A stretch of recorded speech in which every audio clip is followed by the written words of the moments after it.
So, a couple weeks ago, last week, obviously, we didn't continue through our story, but a couple weeks ago, we managed to work our way into 1 Samuel chapter 15.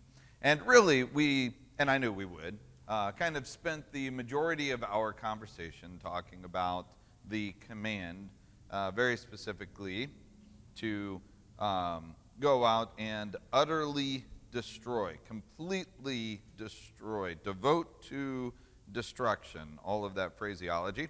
I'm not really wanting to rehash that discussion. I'd like to move forward, but I do want to at least give the opportunity. If somebody was wanting to make a comment or ask a question concerning what we talked about, I do want to at least provide that opportunity. Again, you can come up to me and talk to me privately about that as well if you had any questions about my take on that and what is taking place. I do want to, though, make sure, and I don't know if I stressed this well enough, I want to make sure that it's understood my understanding of this passage is not an attempt to make it more palatable. You know, a lot of people will say, well, I don't like this, so let me find another way to understand it. That's not what I'm trying to do. If the language and the wording and everything else, if it's something that is harsh, then it's something that is harsh. And we understand that. Different time, different place, different culture. My take on this and my understanding of this does not come from a place of trying to make the Word of God more palatable or to make it feel better to my or anyone else's senses. Does that make sense? So I just want to make sure the motivation behind saying maybe there's a different way to understand what this means is not to say I don't like this way, but it's to say there is something going on with the fact that later there are Amlicites and other things. How then should we understand this phrase in light of how it's used elsewhere and the repercussions of everything so that we're getting the best comprehension behind it? That's the motivation, is trying to get the closest that we can to how they would have understood it and how they would have used this phrase. Not to be able to read it to where we like it better in the 21st century. All right, everybody got that? I wanted to make sure that everyone was at least aware. I'm not trying to change anything so that it sounds better. I'm trying to get the best understanding of the text. All right, so we haven't updated our timeline. I'm going to erase this phrase now. Because, why? Well, let me ask, why would I erase that phrase? Because there is a king in Israel now, right? Saul is now the king. That's the phrase that stems from the end of what book? All right, from the end of Judges, and it's a phrase that starts up the narratives in the last two sections and the last two narratives that you find at the end of Judges. So we have from Joshua, then we have the time after Joshua, the time of the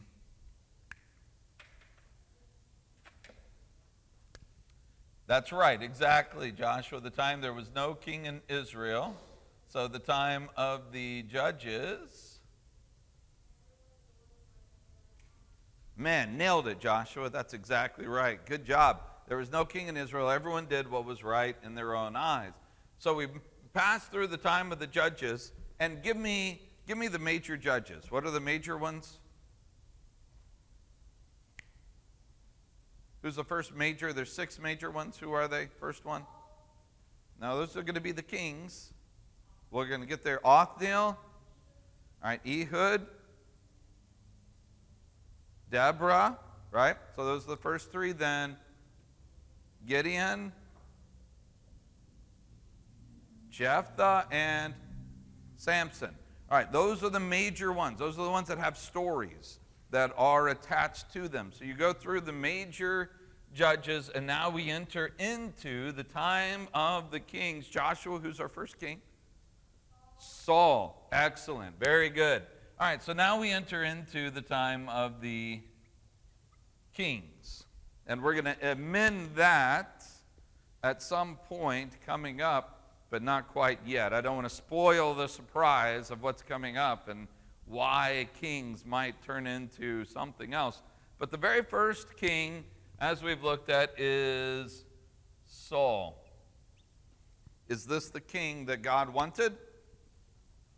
Yes. Well, sort of. I mean, he is the one that chose him, right? But he chose him based on what? We want a king like all the other kings.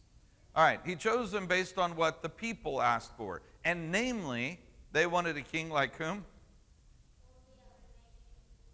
Yeah, but one in particular. All right, the king of Ammon. They wanted a king like Nahash, the king of Ammon. And God says, you want a king that can stand up to Ammon? Fine, I'll give you a king who's able to stand up to Ammon. And so we had that story, right?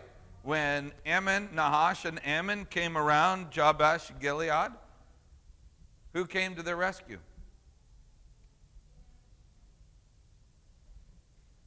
Saul, right? Saul brought the armies, came to their rescue, saved Jabesh Gilead. Did he stand up to Ammon and Nahash? Yep, that's exactly what they asked for. That's exactly what they got. The problem is, that's not what was on God's list of the most important enemies. Who's on God's list of the most important enemies? All right, the Philistines. Did you have another answer back there, Isaac? I saw your hand go up. Yep. Yeah. All right, so the Philistines, they are the ones that God is like, we're going to do this. Remember, Samson began the eradication of the Philistines, but he didn't end it, and Saul doesn't either. In fact, when he fights the Philistines, the battle gets cut off because really Saul's foolishness and... all right, let's move into chapter 15. So we move into chapter 15. This follows the discussion with, or the battle with the Philistines. And we made it a couple verses in. So let's actually talk about the story itself. Samuel chapter 15, verse 1, Samuel said to Saul, "The Lord sent me to anoint you the king over his people Israel. Therefore, listen to the words of the Lord. Thus says the Lord of hosts. I noted what Amalek did to Israel, and opposing them on the way when they came up out of Egypt.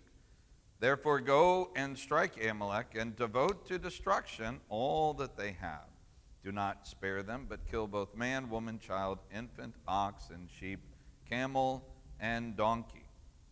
So that's the command. And again, we talked last week, about all the particulars of this command. But the command is go to this. So, verse 4, Saul summoned the people, numbered them in Telaim, 200,000 men on foot, 10,000 men of Judah. And Saul came to the city of Amalek and lay in wait in the valley.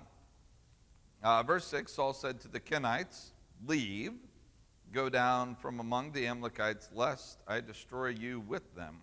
For you showed kindness to the people of Israel when they came up out of Egypt." So the Kenites departed from among the Amalekites. Kenites, who are the Kenites?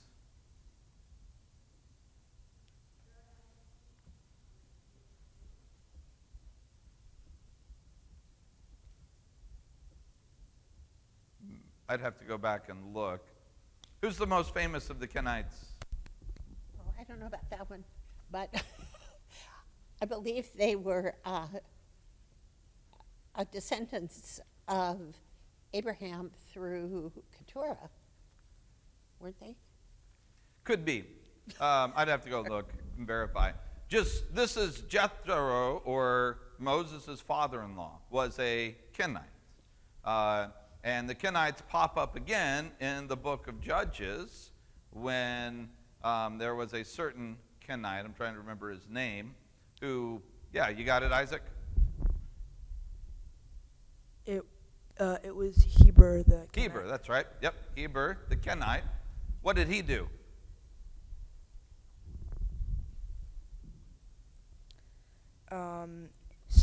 He was allied with Israel, but he didn't really like that alliance. It's likely that he told Jabin that. Hey, Isaac, just stick your head up and talk. You don't have to talk into the mic. He'll take care of that. You're good. It's likely that he told Jabin that Israel was coming for him. Yeah, very good. He kind of is the one that tried to throw Israel under the bus a little bit. You know, the rest of the Kenites were living peacefully among them, and he didn't seem to like it very much. Who was his wife, by the way? Yeah, his wife's name was Jael. So when Sisera, the captain of the army, was seeking a place that he thought would be a safe place for him to go and ran to Heber, the Kenite's tent, it didn't go well for him. Everyone remembers that story, right? So you have then just a little bit of history regarding the Kenites, and these are a people that Saul's like, look, we've got no beef with you. You can go and leave, but if you stick around, we will destroy you as well. So they send off the Kenites. Let's see. And let's start verse 7. Saul defeated the Amlicites from Havilah as far as Shur, which is east of Egypt. And he took Agag, the king of the Amalekites, alive, and devoted to destruction all the people with the edge of the sword.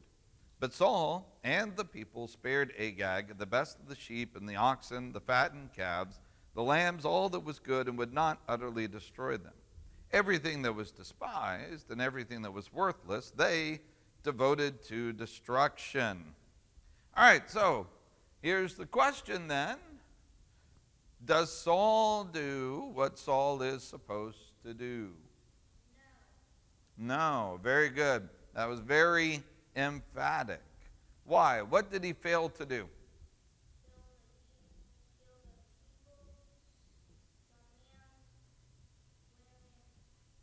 Okay. Well, there's one individual, right? Who's the one individual?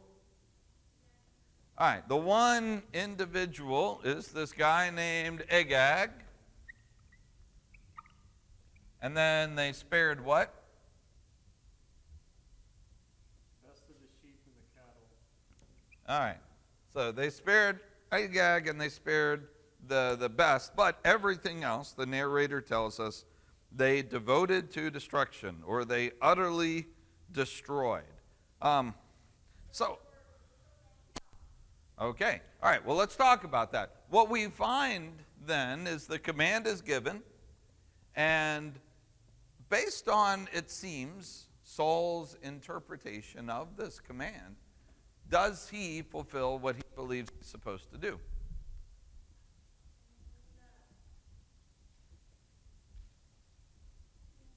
What does he tell Samuel when Samuel shows up?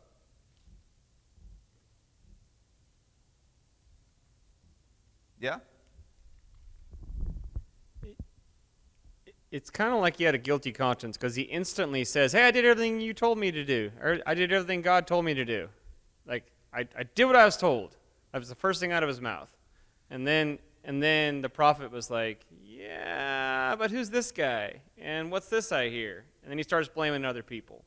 So his immediate response makes me feel like maybe he knew he didn't do exactly what he was supposed to be doing. I mean, that's plausible. I would disagree with it, but it's certainly plausible that is the case. Because the word of the Lord, verse 10, the word of the Lord came to Samuel. He says, I regret that I made Saul the king, because he's turned back from following me and has not performed my commandments. So Samuel got up to meet Saul in the morning, and he came to Carmel. And behold, what had Saul done at Carmel?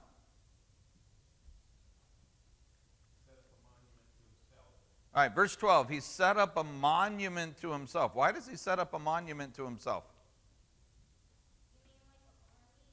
No, not like an army. That's a good question, Joshua. It's not a statue, but it's like putting a statue up in commemoration of yourself. Why does he Yeah, it's not a good thing, is it, when that happens? Why does he do that? All right. He has come, he has conquered, and I believe that he does this because he does believe that he has been 100% successful, that he has fulfilled what it is that God has wanted him fulfilled, and he put a monument for himself so that future generations would know what has been accomplished here today. Has anybody ever done that before? Well, have people done that before? Have there been times that things have been established so that future generations will see this and know what has taken place? Yeah, Kevin? I wonder if he is also fulfilling his responsibility with what the people have done. I mean, they've wanted a king like all the other kings. Yeah. He's acting like all the other kings would do. This Yeah. is what a king would do when he's been successful in a battle. He would set up a place, and the people expect him to act like that. Yeah. Yeah, and there's probably something to that as well. This is common behavior, such as, what else has he done that is common behavior for kings at the time? Taking the defeated king as a trophy, right? Yeah, I don't think it crosses his mind at all when he grabs Agag and he brings them back. I don't think in his mind he's thinking, well, I know I've been told I'm supposed to kill him, but no, that's what you do. That's just common practice. You know, that if you're able to take them alive in battle, then you take them alive in battle. You make sport of them. And you might take them as a, trophy, or you bring them back and you kill them in some other kind of a way, or you cut off their thumbs, as you see in the book of Judges, and make them a servant in your house, or do something to humiliate them. That's just what you did. And so I don't think he's like, oh, well, I know that God told me to kill them, but I don't want to. I don't think it even crosses his mind that this goes against what it is that God has told him to do.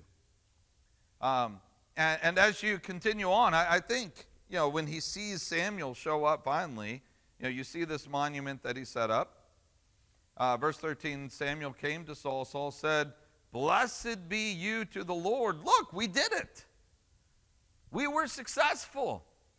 He's the conquering hero in his mind, and he's riding on cloud 9 right now, because they did, in his mind, exactly what God wanted them to do.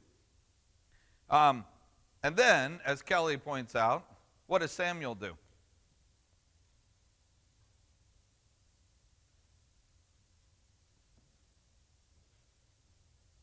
Points out all the items that he knows that he didn't do. Yeah, Samuel's, verse 14, he's like, oh, you did what you were supposed to? All right, because I don't know. I'm hearing a little something. You hear it? You hearing? I'm hearing some sheep here. There's some bleating. There's some lowing of the oxen that's going on. What is that?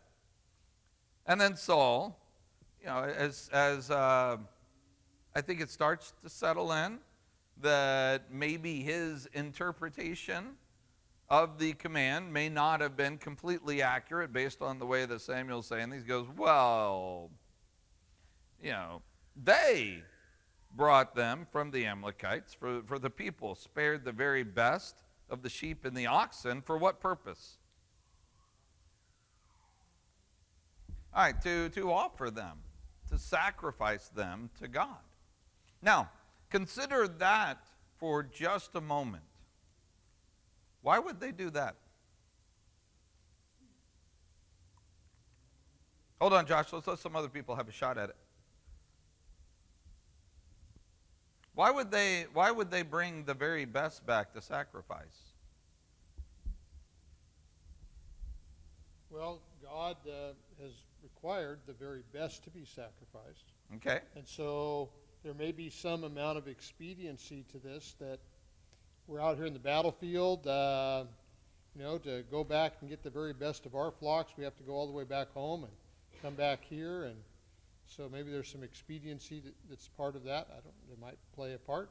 And then also maybe a little bit of jab at those who were conquered. You're going to take the best that you had, and we're going to offer them to our God. Okay. We're going to supply them to him in a sacrifice because we've defeated you. All right.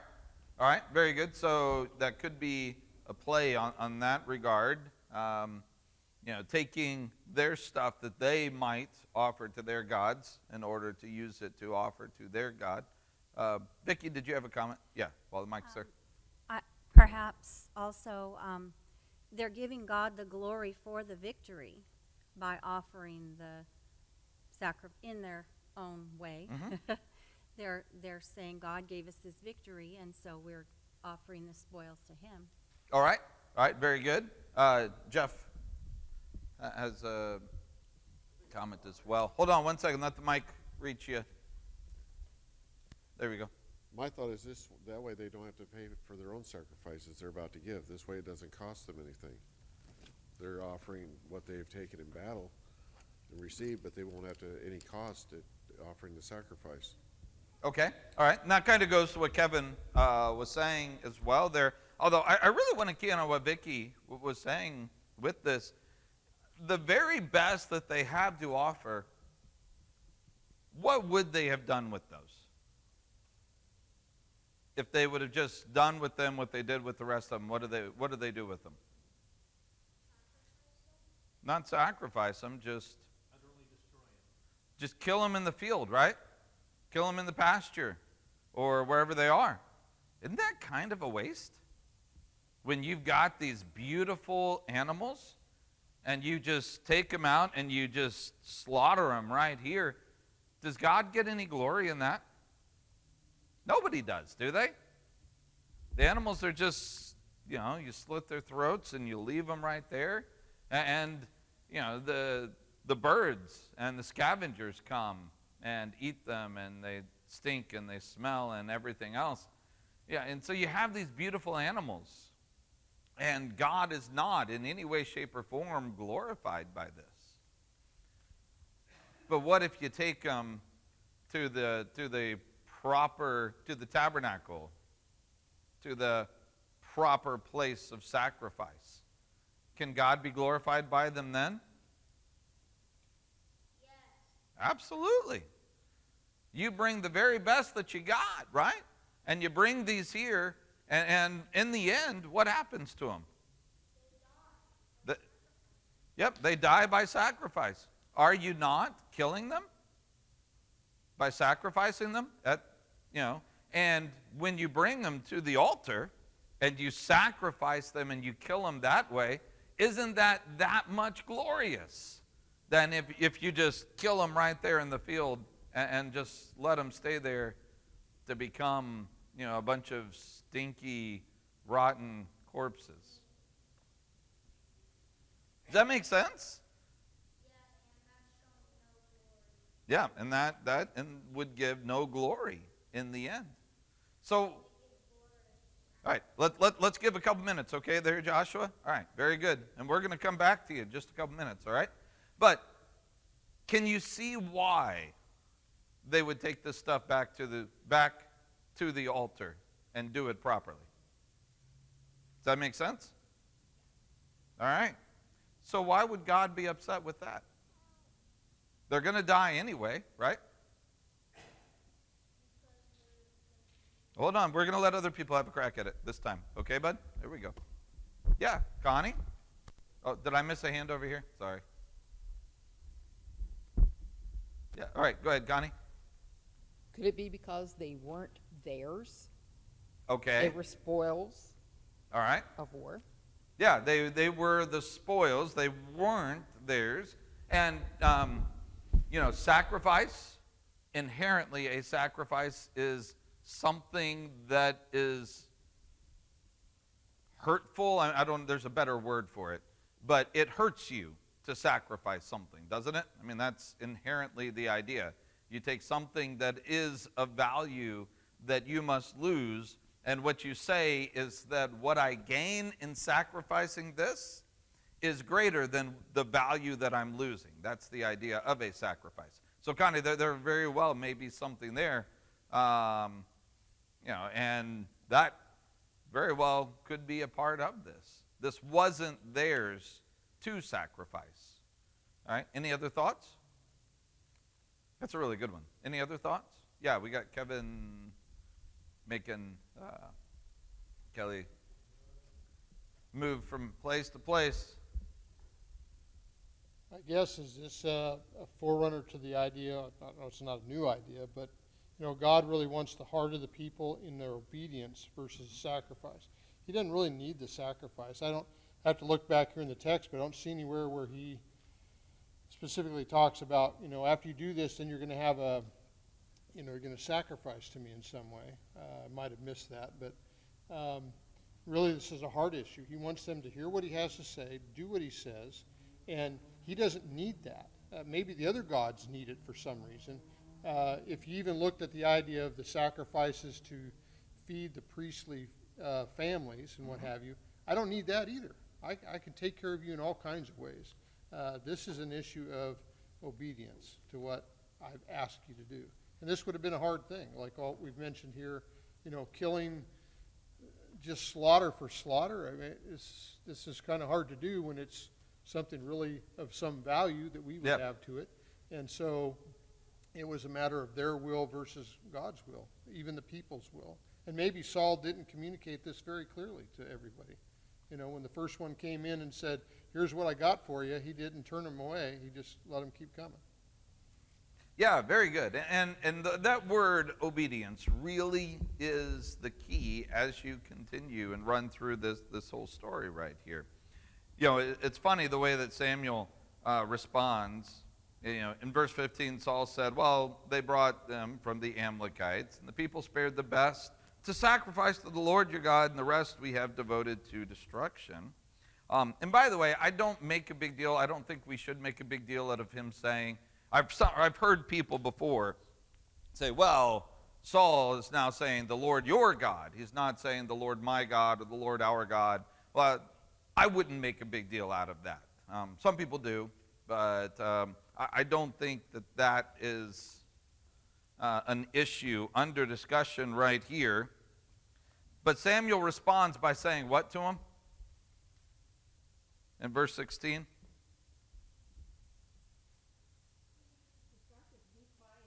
Yeah. He's like, look, the ESV is like, just stop. Just quit. I don't want to hear it. I don't want to hear whatever these excuses are that you have. Let me tell you what's really happening. Let me tell you what the Lord said this night. And Saul says, tell me. Samuel says, even though you were little in your own eyes, are you not the head of the tribes of Israel?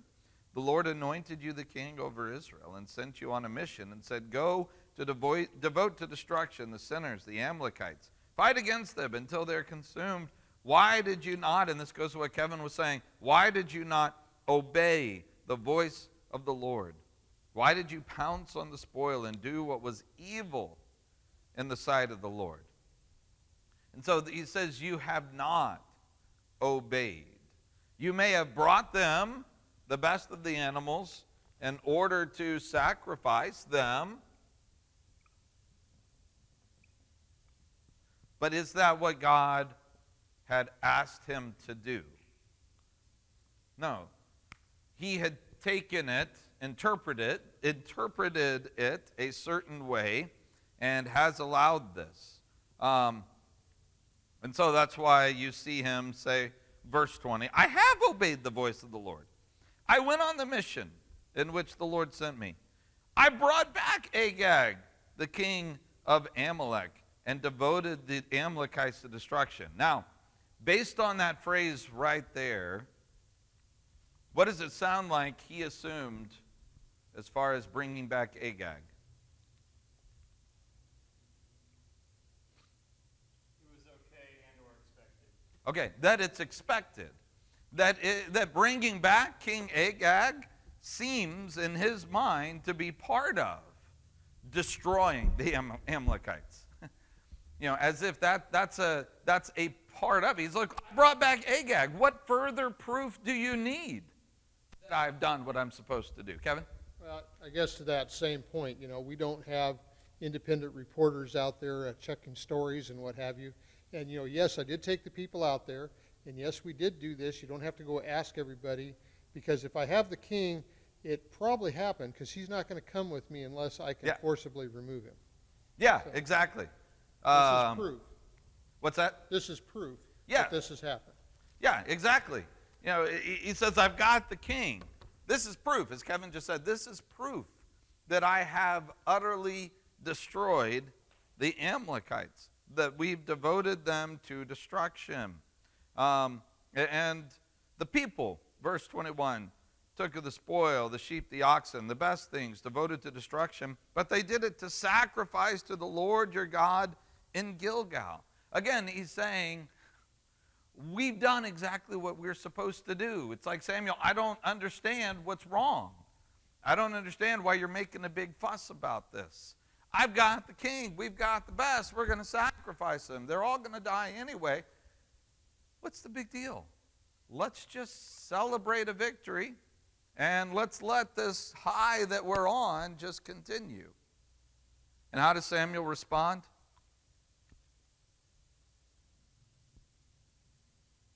Verse 22. By the way, how many of y'all, when you're reading through this, verse 22 looks different from the rest of it? Anybody? What does that mean when you see the text kind of like that? What does that mean? Yeah, he's gone poetic. And if you're in a narrative and you're flowing through a narrative and you suddenly start seeing some poetry, stuff's gotten real at that point. That means that we're taking this and we're moving it to a heightened level. Poetry is often a way of taking the mundane and elevating it to a whole nother level of thought. So at this point, Samuel gets poetic. And he says, does the Lord have his great delight in burnt offerings and sacrifices, as in what? As simply obeying. This goes back to what Kevin was saying before. It's all about obedience.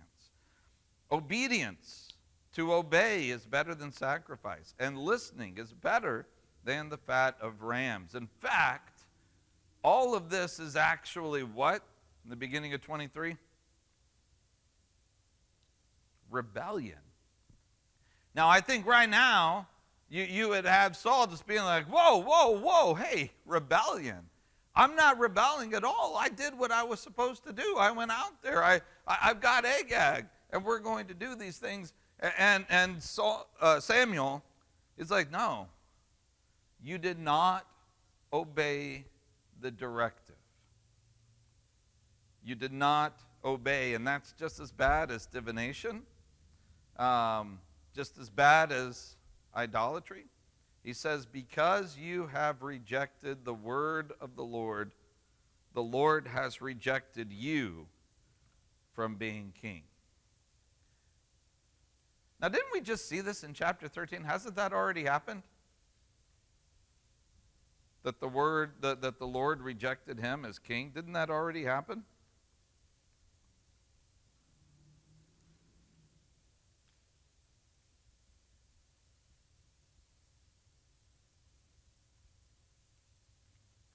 Don't you have that in chapter 13? 13, Samuel said to Saul, you've done foolishly.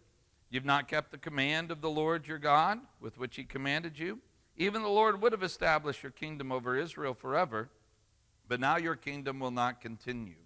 The Lord has sought out a man after his own heart, and the Lord has commanded him to be the ruler over his people, because you have not kept what the Lord commanded you. Hadn't he already rejected Saul as king? Why is he suddenly doing it again in chapter 15?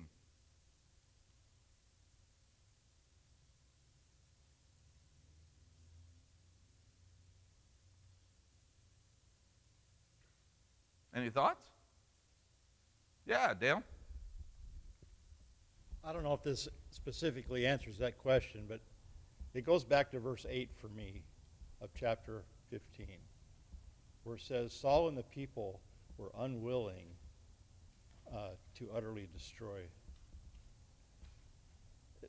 So everything, all the celebration, the sacrifices, everything done after that point was stemmed out of disobedience. Mm-hmm. And David was a man after God's own heart. Saul is not. All right. Very good. Yeah. My freshman year in college, my English teacher took a crack at Genesis 2 and Genesis 3, trying to say that they were a contradiction, when Genesis 3 is just a further explanation of what happened in Genesis 2, and the story of the fall and creating. Anyways, there's some places where they tell the story, and then they tell the story again, and you get more details. Is that Okay. this situation? Okay. That's a common way of looking at maybe Genesis 1 and Genesis 2 of the creation, and then kind of creation a little bit differently. Yeah, we're going to notice and talk about that very thing once we get into chapter 16 and 17. So I'm going to hold that discussion for that point. I don't think that's necessarily what's taking place right here, but that's a very real thing that we will definitely talk about. Go ahead and get Kevin while you're standing right there, and then Mike. Does it have to do with the level of elevation towards how Saul is dealing with God? The first one talks about this idea of a command, and here he's talking about this idea of rebellion. You've rebelled against what you've done versus maybe just not listening before in chapter 13. It's kind of like, sounds like I'm the same thing as in a case, but you're upping the reasons why you were rejected as a king by your actions. And this one is he's in rebellion versus just overstepping a command or not doing a command. Okay, I think you definitely see a progression that is taking place from, just not fully waiting that you see in chapter 13 to now just outright rebellion. I think, though, that the fact that you see, these two things in these two different narratives or different stories, I think that there's another explanation for that. Mike? Now he's afraid to say it. Go ahead and say it anyway. The comment really doesn't fit. I'll save it. Okay. All right. So we'll come back to you later then at some point. How about Jan up here? Or wait, he's putting too many steps in. He had to grab his water bottle. So I told Jan to wait until you're at the very back so that you would have to walk up. Go ahead, Jan. He doesn't really listen to God. He's Okay. hearing what he's hearing, and he's telling him again, this is what's happening.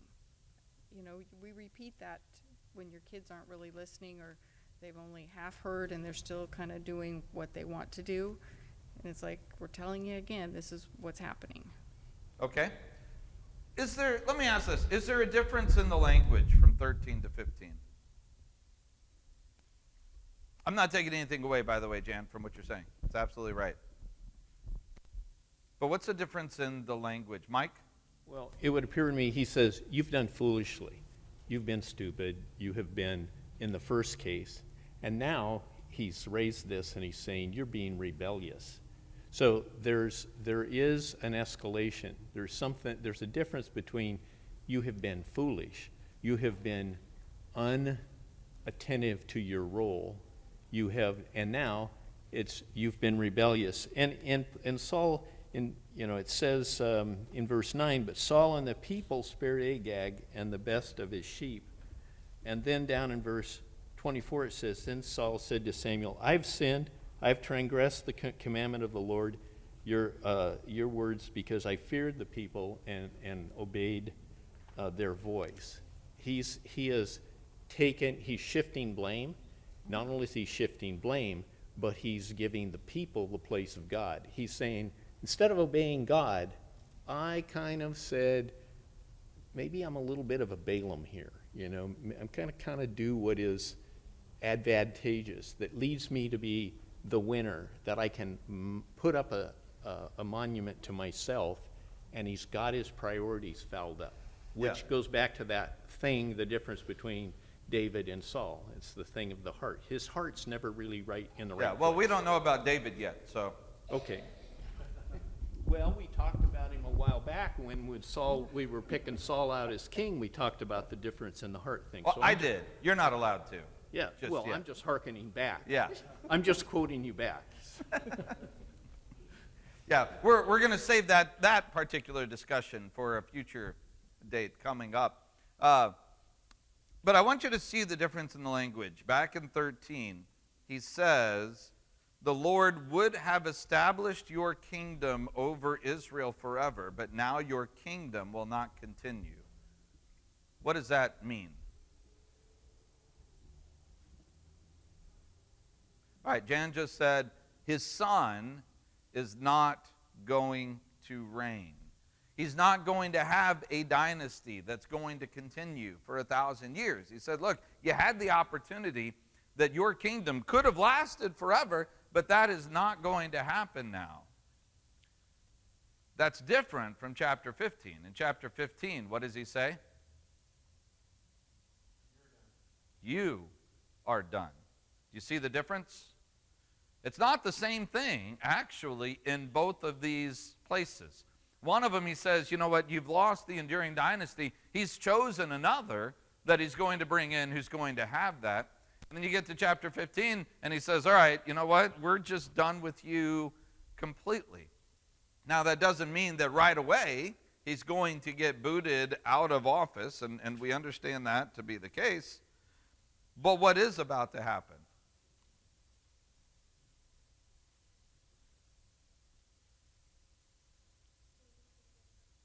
All right, David's about to get anointed.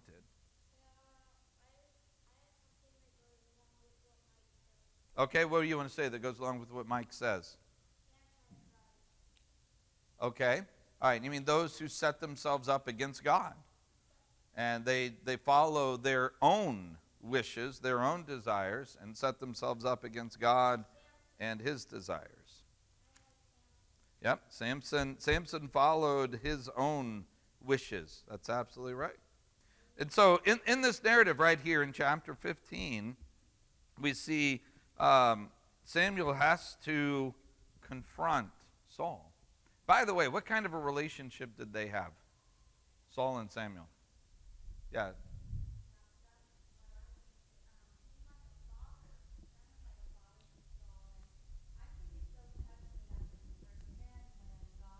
Okay, hold on.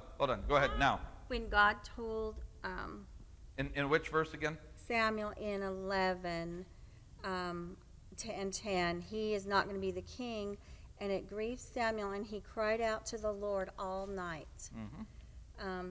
There are relationships involved here. There's God and Saul, but Samuel's brokenhearted. He's tried to mentor and father Saul, and then at the end of the chapter, they go their separate ways. Samuel went no more to see Saul until the end of his death. Nevertheless, Samuel mourned for Saul. So it was definitely a fatherly, I think, relationship, and he was torn apart by this. Yeah. You know, I wonder if sometimes we have this picture of Saul as kind of being, you know, this almost villain, this evil monster because of the way that he treats David. But when it comes right down to it, he's a person that Samuel loved and had this kind of relationship. David spends his life saying, why are you doing this to me? You know, because he seems to have had that kind of relationship. Saul seems to have been a pretty good guy, you know, when it comes right down to it. And Samuel weeps. 35, Samuel did not see Saul again until Samuel grieved over Saul. And so you have this whole section right here. Saul's going to remain the king for a while, the king over Israel. But as we stated, you flip the page into chapter 16, and God says, I'm done. As far as Saul is concerned, I'm done. And he's going to anoint somebody else. So we're going to save that discussion then, and we're going to get into chapter 16 and into chapter 17 over the next couple weeks as we transition away from Saul. But there's one more aspect that I just want to just very, very briefly bring up before we move away from this. Really the last of Saul's narrative, his great failure that he has, by which the kingdom is torn away from him and given to another. Does his storyline show up again?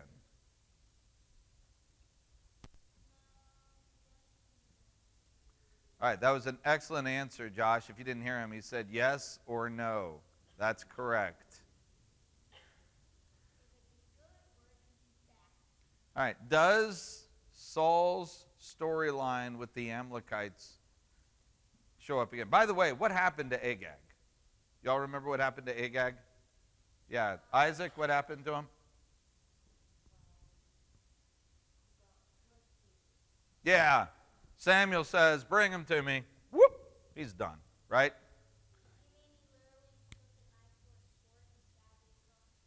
Something like that probably took place. All right, so, okay, all right, hold on. Yes? Is this the story that ties into, oh man, the girl that saved her people? Yeah? Who was that? You're not helping me out right now. That's not good. Esther and Mordecai and Haman. Is this that one? Yeah. Mordecai is listed, what name is listed in his genealogy? Do you remember? No, not Saul, but Kish. What's significant about Kish?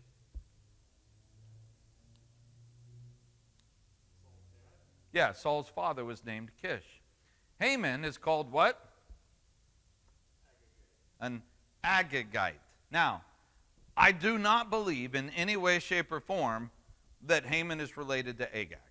I don't think that it's like some long-lost type of thing coming down. You know, I don't think that there's a lineage tie-in between them. And that doesn't matter, because the story is not dependent upon there being a bloodline between Agag and Haman. They throw in the word Agagite so that you think of Agag when you think of Haman, and they throw in the name Kish so that you think of Saul when you think of Mordecai, right? And it's almost as if Saul is given, and by the way, I'm not going to say that Mordecai is related to Saul. That's not the point. We're not looking for a scientific bloodline relationship. This is a literary connection, that the names are supposed to invoke in you something from an earlier narrative, so that when you look at the difference between Agag and Mordecai, not Agag, the Agagite, Haman and Mordecai and their battle, who ends up on top? Mordecai. It's almost as if Saul's legacy is given a second shot at it, and the second time through, it ends up the way that it's supposed to end up, the way that it should have been from the beginning. All of this is just, and again, if you were to try to go from our journalistic, one-to-one, everything has to equal all the way down the line, this comparison makes no sense at all. Nothing in the two stories play out the same way. But if you allow for them to just put subtle little connections in and say, oh, by the way, read this in light of this, suddenly we see an opportunity that God is giving to Saul's legacy to overcome his failures and his mistakes. And in the very end, he gives the opportunity for the way that people think about Saul's line to be a victorious picture instead of the failure that's left in 1 Samuel. Does that make sense? So, all right, with that, we're going to go ahead and close up the discussion, and we're going to turn the page. Well, some of you all will turn the page, some of you it's on the same page, but we're going to go into next week, chapter 16, and begin the most important narrative, one of the most important narratives in the entirety of the Bible, and that is the beginning of the kingship that's going to reign forever. All right, thanks a lot, guys. Good discussion.